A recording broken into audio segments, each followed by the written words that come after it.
TG Plus News edizione di Treviso, buonasera. Apriamo il nostro notiziario con la cronaca. Nel pomeriggio di ieri i carabinieri di Castelfranco Veneto hanno arrestato in flagranza un 41enne di origini albanesi che aveva preso di mira una cinquantenne del posto appena uscita dal bancomat a Resana. Dopo averla colpita con schiaffi e cosparsa con spray urticante, le ha strappato la borsa tentando la fuga a bordo di un ciclomotore. A fermarlo è intervenuto il marito della vittima, 43enne, che lo ha spinto a terra, subendo però a sua volta un'aggressione con un casco da parte del rapinatore, riuscito così a darsi alla fuga a piedi. Le immediate ricerche disposte dai carabinieri hanno consentito di rintracciare l'uomo in una zona rurale poco distante, dove aveva tentato di confondersi cambiandosi d'abito e liberandosi del casco e della refurtiva. Addosso all'arrestato è stata trovata la somma di 100 euro restituita alla vittima. I coniugi, trasportati all'ospedale di Castelfranco Veneto, hanno riportato lesioni giudicate guaribili rispettivamente in 15 e 7 giorni. Il 41enne è stato portato nella casa circondariale di Treviso a disposizione dell'autorità giudiziaria. Il sabato scorso la Polizia di Stato ha arrestato un cittadino srilanchese classe 1975, responsabile di maltrattamenti in famiglia nei confronti della moglie. L'intervento delle volanti trae origine dalla segnalazione di una vicina di casa della vittima, che affacciatasi alla finestra dopo aver udito delle urla, notava l'uomo che inveiva nei confronti della donna, minacciandola con un grosso coltello da cucina. I poliziotti delle volanti, portatisi immediatamente presso l'abitazione della coppia a Treviso, riuscivano a bloccare l'escalation violenta dell'uomo. La donna formalizzava denuncia nei confronti del marito, raccontando che il cinquantenne, incline alla violenza e all'abuso di alcol, non era nuovo a questi episodi. L'arresto è stato convalidato dall'autorità giudiziaria che ha disposto nei confronti del cinquantenne l'allontanamento dalla casa familiare e il divieto di avvicinamento alla persona offesa con l'installazione del braccialetto elettronico.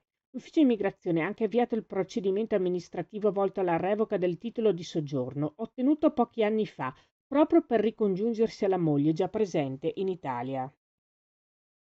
Cambiamo argomento. Portiamo a compimento il Terraglio Est. Avevamo promesso che sarebbe stata una priorità e abbiamo mantenuto l'impegno. Con oltre 38 milioni di euro assegnati dalla Regione al braccio operativo Veneto Strade, diamo il via oggi ai lavori di completamento di un'infrastruttura strategica per la viabilità regionale.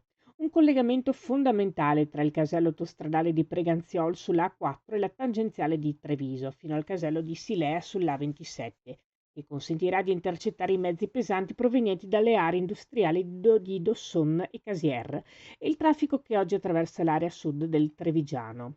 Grazie all'opera andremo ad alleggerire del traffico una delle arterie principali per il tessuto produttivo del territorio, quale il Terraglio, con un accesso più fluido all'area dell'ospedale di Treviso e alla futura cittadella.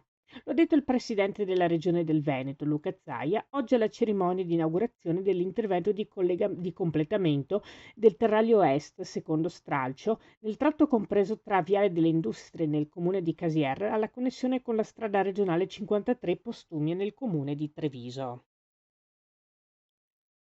Voltiamo pagina. In occasione della Giornata internazionale della solidarietà, il 31 agosto, ricorrenza stabilita dall'ONU nel 2005, l'Istituto Bombozzola, l'IPAB di Farra di Soligo, ha promosso un momento speciale di riflessione insieme agli ospiti, dedicato ai valori fondamentali della convivenza e dell'umanità condivisa. Durante l'incontro è stata proposta una lettura collettiva sul tema della solidarietà e sul valore della pace tra i popoli. L'iniziativa ha dato vita a uno spazio di ascolto e confronto, nel quale alcune ospiti hanno voluto condividere i propri pensieri, offrendo testimonianze toccanti e profonde sul significato della pace tra i popoli. Per testimoniare questi pensieri, gli ospiti hanno voluto fissare il momento con alcune foto scattate mentre mostrano un cartello che recita una frase davvero toccante. Solidarietà per tutti i popoli che stanno vivendo le atrocità della guerra. Tra i tanti pensieri, una frase pronunciata da una di loro ha colpito tutti i presenti. La pace comincia da piccoli gesti di gentilezza. E questa era la nostra ultima notizia. Grazie per essere stati con noi. Arrivederci.